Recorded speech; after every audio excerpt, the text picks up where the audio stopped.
When you play the Game of Thrones, you subscribe and like, or you die. There is no middle ground.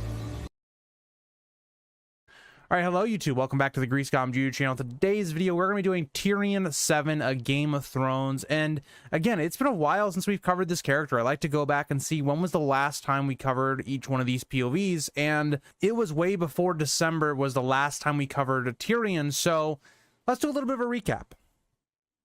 At this point, the last time we had seen Tyrion, he was basically making an alliance with the mountain clans of the Vale and making his way west. This chapter picks up exactly with that as they're heading closer to Tywin's camp at the Crossroad Inns. Now, Tyrion does not know that it is Tywin. He just knows there's some sort of Lannister force here.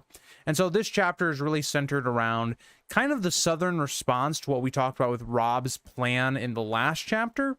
So it's a bit of that where it's like that back and forth with Tywin and Robb, but also showing that dynamic between Tyrion and Tywin, as this is our actual first meeting of the character of Tywin Lannister.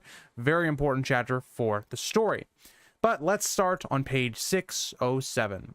The chapter opens with Chella telling a scouting report to Tyrion as she notes there are about 20,000 men at the crossroads with the banner of the Lannisters. Bronn asks if this is his father, to which Tyrion notes that, or his brother. Again, he has been out of the loop for a while, right? Like, given no information is passing to the Vale or the mountain clans, he is just stumbling upon this force and going, yeah, this could be either one, right? They're both in a commanding position. And so, honestly, if it's Tyrion, he's probably hoping this is actually Jaime, but that does not seem to be the plan. That does not seem to come to fruition. But Tyrion takes a second to reflect on his little army of 300 stone crows, moon brothers, black ears, and burned men. And this wasn't even all of the men that he was hoping to gather. He also had Guthor, who was raising the other clans again. Tyrion is someone that is trying to take vengeance on the Vale and bring them down, or at least the Eyrie specifically, and the Arryns, because of what they did to him already. And so this is kind of part of that plan. And in the main story, we haven't really seen this come to fruition, but maybe this is something that could be relevant going into Winds of Winter. But he thinks that what will his father think of them? A ragged band, many with stolen steel and whatnot. He himself did not know what to think, whether he was a prisoner or a leader.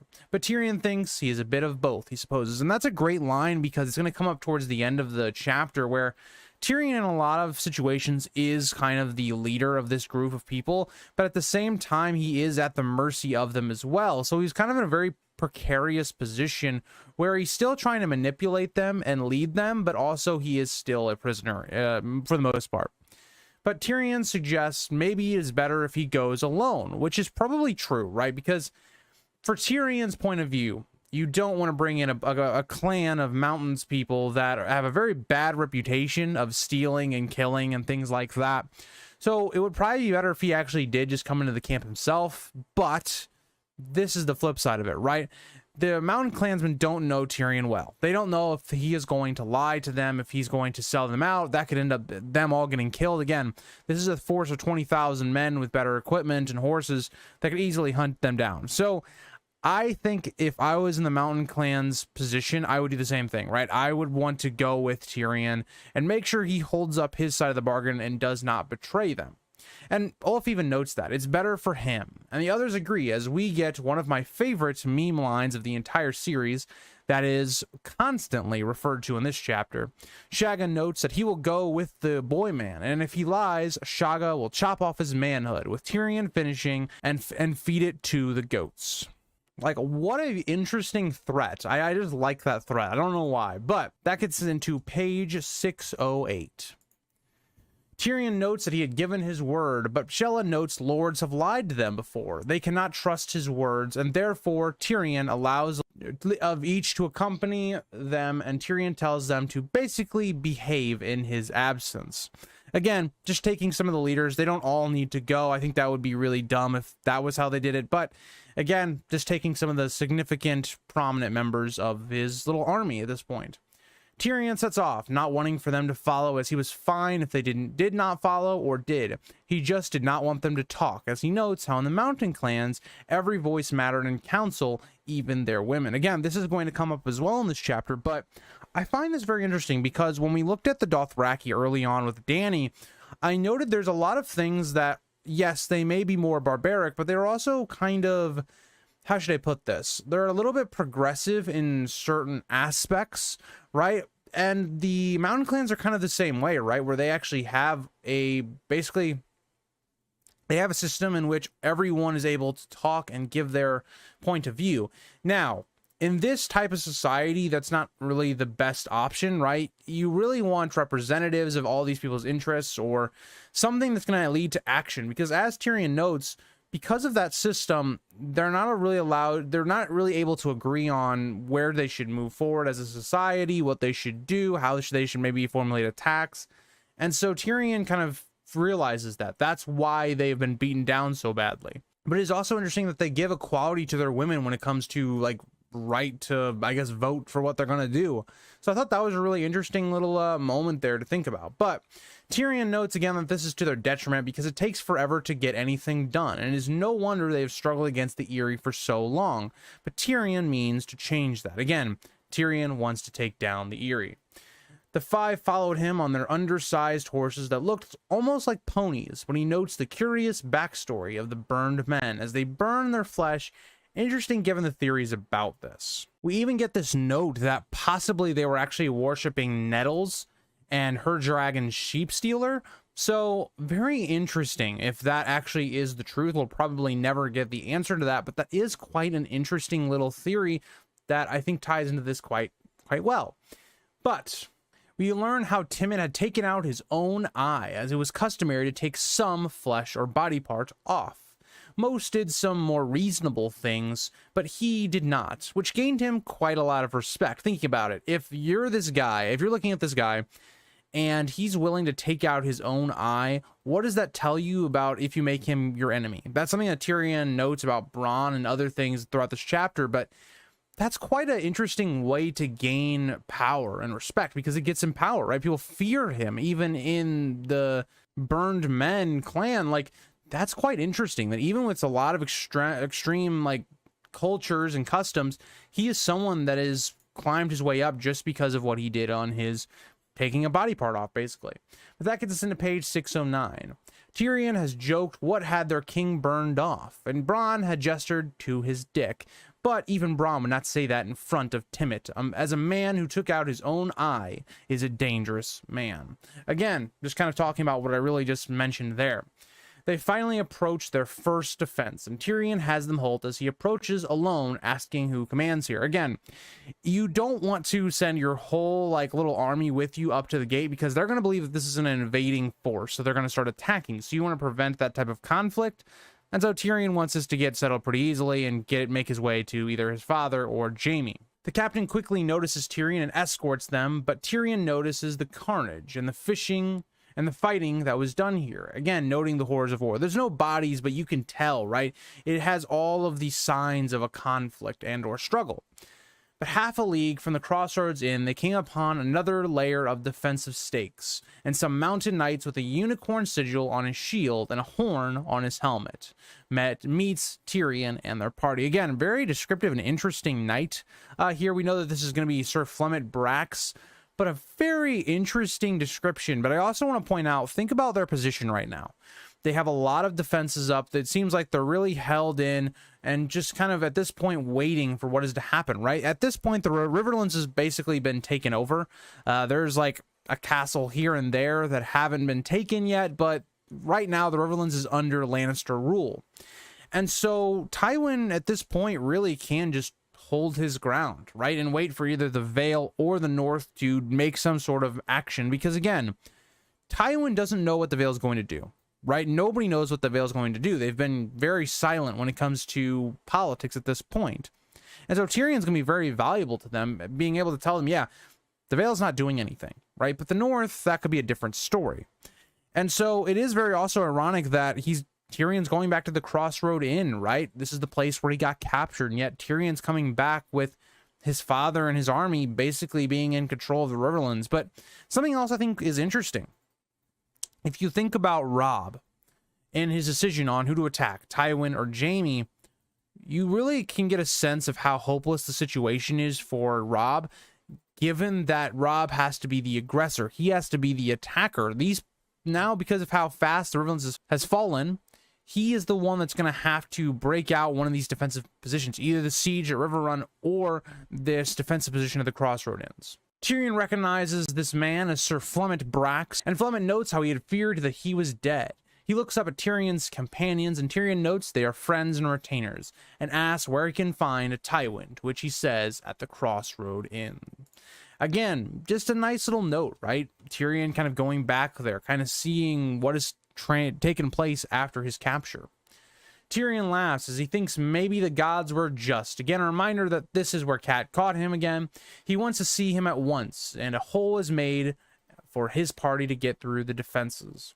Tyrion sees how large this camp is, as Chella's count was pretty accurate and was spread over leagues and showed many familiar sigils to Tyrion, like the Marbrans and the Presters. Something I also want to point out is just showing how, again, the Mountain Clans are not just stupid. Chella was able to actually accurately depict how many men were encamped here, which I find very interesting as well.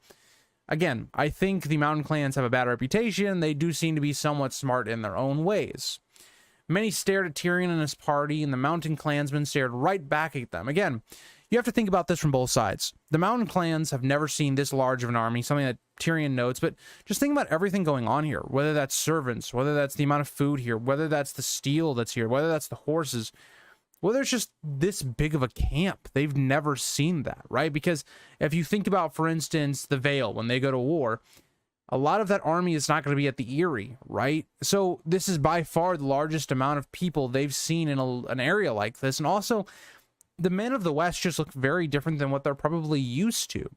And then when you look at from the Lannister point of view, or the men of the West point of view, these are Mountain Clansmen that look very ragged. They look like barbarians, thieves, and that's what kind of they are in a lot of ways. But it's just that dynamic of two very different people kind of meeting each other. But Tyrion notes that this is for the best, right? Because the more power that they see, the more loyal they're going to want to be to Tyrion, because they can then get some of this power as well. Makes them easier to control. Tyrion notes the inn and stables being mostly the same, but the village had been destroyed, and he notes a body above the inn. The owner was hung dead for some time, and Tyrion notes that all he wanted was a bed, a meal, and wine. That was all he needed, as he sighs. Again, it shows kind of how war never really impacts the people it's supposed to, right? Like, this innocent innkeep, yes, she was present as Tyrion got captured, but what was she going to do? She's not a fighter. Like, to me, it's mind-blowing that she's the one that's held responsible for Tyrion's capture when she had really nothing to do with it, right? Like, and that's something I find very interesting, and that's something that we see a lot more in Feast for Crows and Storm, I think, is just showing that war affects the common person quite a lot and getting caught up in the crossfire. Boys then come to take their horses, but Shagga puts up some resistance. Again, you have to think about it. The Mountain Clans don't have squires. They don't have stable boys. They're not used to other people handling their horses and things like that. So this would kind of seem kind of weird. You're placing your horse's care in some random person. And so Tyrion explains the situation to Shagga, and Shagga reminds the boy that this is his horse, and Tyrion says he can cut off his manhood if he does not get his horse back. And that gets us into page 611. He notes the guards and asks for his father, and the men tell him he is in the common room, to which Tyrion says his men will want food and drink and to go get some. He enters to see his father, and I'm going to do a quote from the book because I really like doing these. I think the book does it better than I can, and so this will be a description of Tywin Lannister. Tywin Lannister, Lord of Casterly Rock and Warden of the West, was in his middle 50s, yet hard as a man of 20. Even seated, he was tall, with long legs, broad shoulders, a flat stomach. His thin arms were corded with muscle. When his once thick golden hair had begun to recede, he had commanded his barber to shave his head. Lord Tywin did not believe in half measures. He razored his lip and chin as well, but kept his side whiskers, two great thickets of wiry golden hair that covered most of his cheeks from ear to jaw. His eyes were a pale green, flecked with gold. A fool more foolish than most had once jested that Lord Tywin's shit was flecked with gold. Some said that the man was still alive deep in the bowels of Casterly Rock.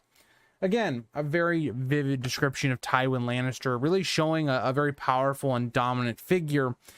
And, you know, I think when we look at Charles' dance, he did a fantastic job with the character of Tywin, and really kind of in my opinion really shows what the character was supposed to be in the show. And so let's continue on. He also notes Uncle Kevin in attendance, as he is his only surviving brother, who is also losing his hair, somewhat similar to Tywin. The two kind of look alike, but Tywin, I feel like, gives off more of a vibe of, again, not doing half measures, where Kevin kind of seems a little bit more like that, where like his hair is kind of receding and all that, but he doesn't chop it off, stuff like that. But yeah. Kevin is the first to note Tyrion in surprise. Tyrion bows, noting what a pleasure it is to find Tywin here. Tywin does not stir, but says that the rumors of his demise are not true then. Again, it really shows who Tywin is. Tywin is not someone that really cares about Tyrion. Tyrion is something that is used as a political tool for Tywin. And so another thing is, like, you would look at Tywin and he kind of wants Tyrion to die, right? Like, Tywin is not someone that really enjoys Tyrion. That's why Tyrion gets placed in a really awful position in the coming battle. You also think about, if Tyrion was dead here, Tyrion would have been used as a martyr to let the Lannisters really go to war and really dominate and take control, remind the kingdoms who is the real power of Westeros. And so I honestly think that Tywin wouldn't have cared if Tyrion was actually dead at this point. But Tyrion notes that he is sorry to disappoint him and says there's no need to rush and embrace him. As he becomes more aware of his deformities, his father's glare always made him feel this way. Again, really just developing that relationship between the two, that Tyrion in a lot of ways seems somewhat comfortable in his own skin, right? You think about that speech he gives to Jon at the very beginning of the book about not hiding from who you are, but here between the two, Tyrion almost feels like he wants to hide away from his father.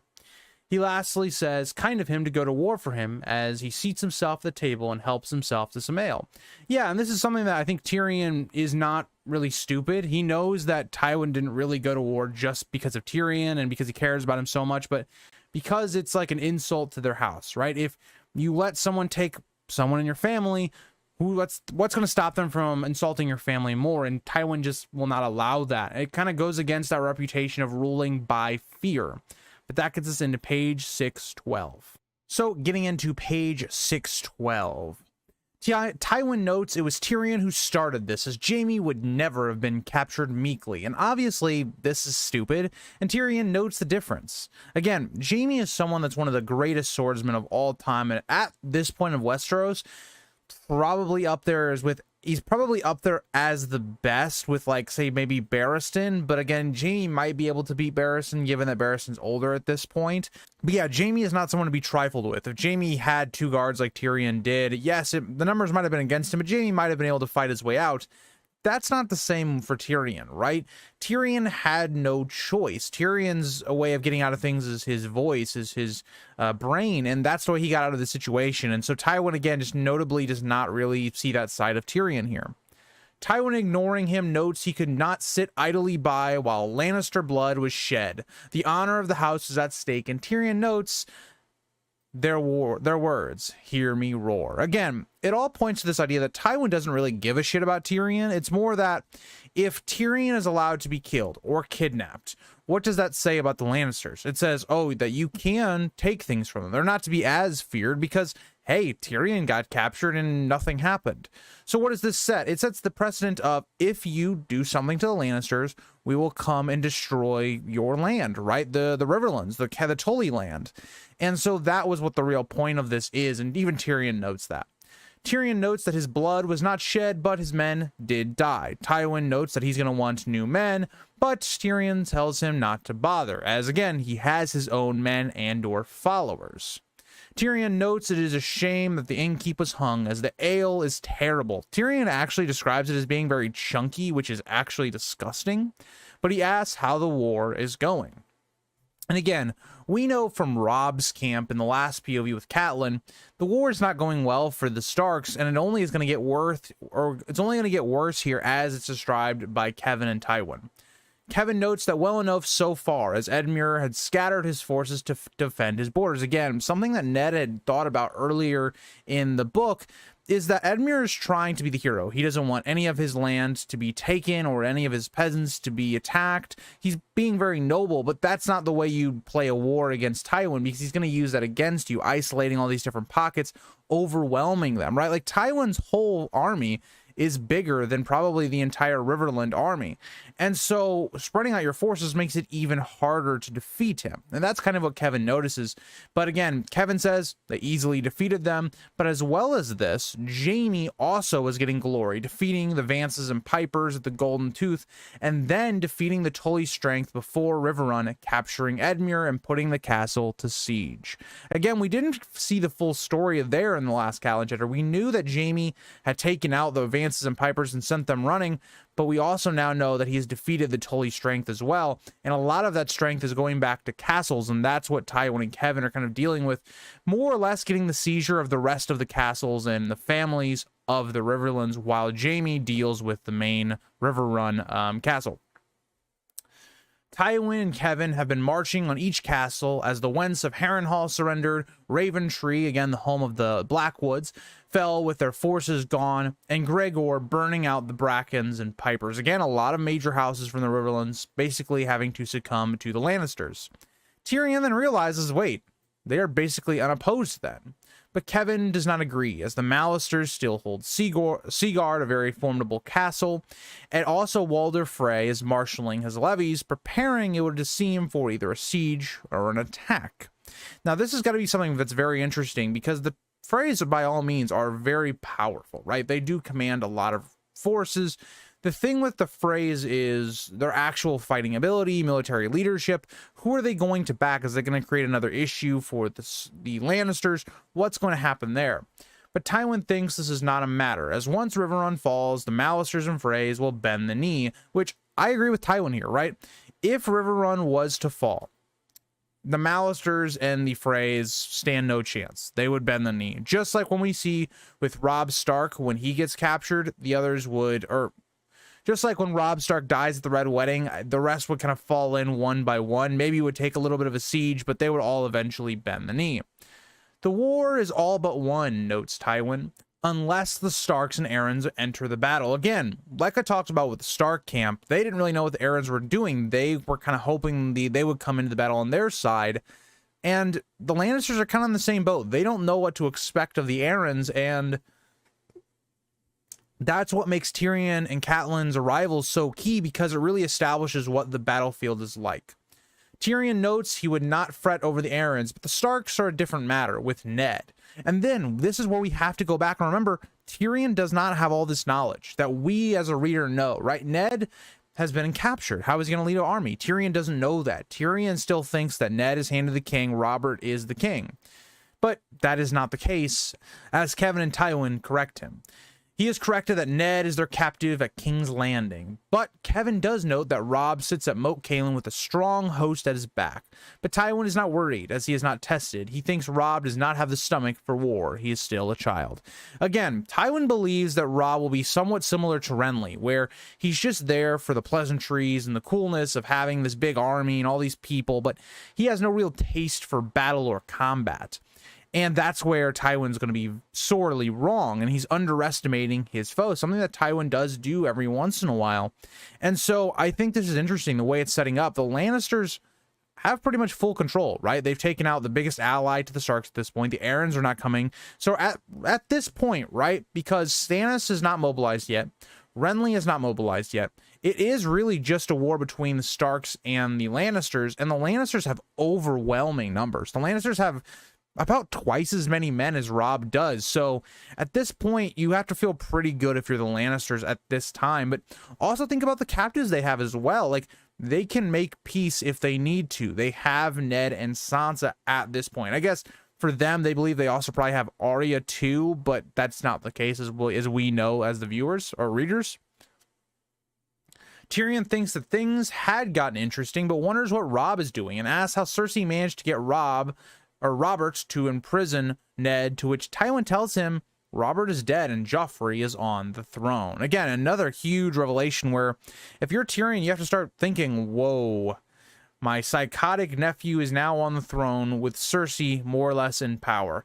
That's a scary thought. But Tyrion notes that Cersei is ruling and thinks it will be a much different rule with her at the head. But Tywin asks if he wants to make himself useful. Again, Tywin is always about using people, using his family to get things done. And so he asks Tyrion if he would like to take out Mark Piper and Carl Vance, who are loose in their rear, raiding the land across the Red Fork. But Tyrion cuts him off, stating that he had business elsewhere and is no commander. And that gets us into page 614, but yeah, I think once again, it's just Tywin trying to get rid of Tyrion. I think Tywin would have been really happy with Tyrion dying in a noble way, or a way that brings honor to the Lannisters, and so he's just sending him away. But Tywin says unimpressed that he does. Tywin then asks if he would like to clean up the leftover party that Beric Dondarrion is leading without botching it up, which is interesting given that Tywin is underestimating the threat of Beric Dondarrion as well, and I can't exactly blame him. Beric Dondarrion doesn't have a huge following at this time, and it's not a huge threat, but sending Tyrion to deal with that too, kind of stupid. But Tyrion wipes his mouth, joking with Tywin, noting he cannot spare the men, right? How many men would Tyrion even get to deal with these threats? 20, 50, 100? How many would he get? And that's the big point. It's like Tywin doesn't have a lot of faith in Tyrion when it comes to that. So how many men would he get? Also, we're at war with the Starks. It seems like Beric and the Vance and Piper threat isn't really that big right now. But Tyrion does note if he does come across them, he will surely spank them. But he gets up saying that he needs 3,000 helms and as many weapons, when at this moment, the door burst open. Shagga had thrown the guard clear across the room, roaring as he bared steel against him. Again, the guard had bared steel against Shagga, and Shagga had not taken kindly to that. The rest of the party follows him in, and Tywin asks who they are coolly. And Tyrion notes they followed him home. Can he keep them? They don't eat much. Again, comparing them to pets because they're basically his pets, which is a nice little clever line from Tyrion. But also think about the way Tywin is playing the situation. He's unfazed by this. Tywin believes he can basically talk his way out of everything. And that's something that you see quite a lot in Tyrion and also even Jaime. Kevin asks what right these savage intruders to intrude on their councils, and Khan says they are free men and all free men sit on councils. Again, very interesting. We see the very different dynamics where the Lannisters don't do that. Westeros, for the most part, doesn't do that. And that's the way that the Mountain Clans feel, that everyone should have a voice, which I think is interesting. But again, it's better in theory than in execution. But that'll get us into page 615. Chella asks who the Lion Lord is, and Timett says they are both old men, and Kevin goes to his sword, but Tywin stops him, and asks Tyrion who his friends are. Again, we see that Tywin is much more clever than Kevin in this moment, because Tywin sees the opportunity of, oh, these are fighting men that seem somewhat loyal to Tyrion. What use can I make of them? Obviously, they want something, and when you think about Tyrion asking for all these helms and weapons, you can see now why that he's asking for that. Tyrion introduces all of them, and finally, his father, the Warden of the West, Lord of Casterly Rock, and future Hand of the King. Tywin seems to puff himself up, which I find kind of interesting. Like, it almost feels like, you know that scene in season, I think it's 7, where Missandei is like saying all of Dany's titles? That's kind of how it feels with Tywin. He's just kind of like puffing himself up, like, yeah, I'm a big Chad. Mountain Clans, don't fuck with me. That's kind of how it feels like. But Tywin starts working his politics, noting even in the West, they know the prowess of the Mountain Clans of the Moon. Again, trying to build them up because he wants to get them as a fighting force for him, right? If he can get another 3,000 men like what Tyrion's talking about, that's a huge force that could buff up his. I mean, think about how many men Robb has, right? Robb has around 20,000. 3,000 plus how much he already has. That's a good amount of men for Tywin to have. He asks why they have come, and Shagga and Timett say horses and the promise of silk and steel. Tyrion was going to tell of his plan in the Vale, but he never got the chance. A messenger bursts in the door bearing a message from Sir Adam Marbrand that the Stark host is moving down the causeway. Again, Tyrion just can't really fully enact what his actual plan is, but all the gears are kind of turning in Tywin's mind of what to do in this situation, and we see where Tyrion gets it, right? When we get to the line later on in the series in Feast for Crows with Tywin's sister, and why she compares Tyrion and Tywin is because their minds work a lot of the same. And so that gets us into page 616. Tyrion notes that Tywin never smiles, but Tyrion had grown to understand when Tywin was pleased. And Tywin tells the messenger to inform Adam to not attack directly. Again, fall back until Tywin can get to them, but also maybe harass them on the sides and the back.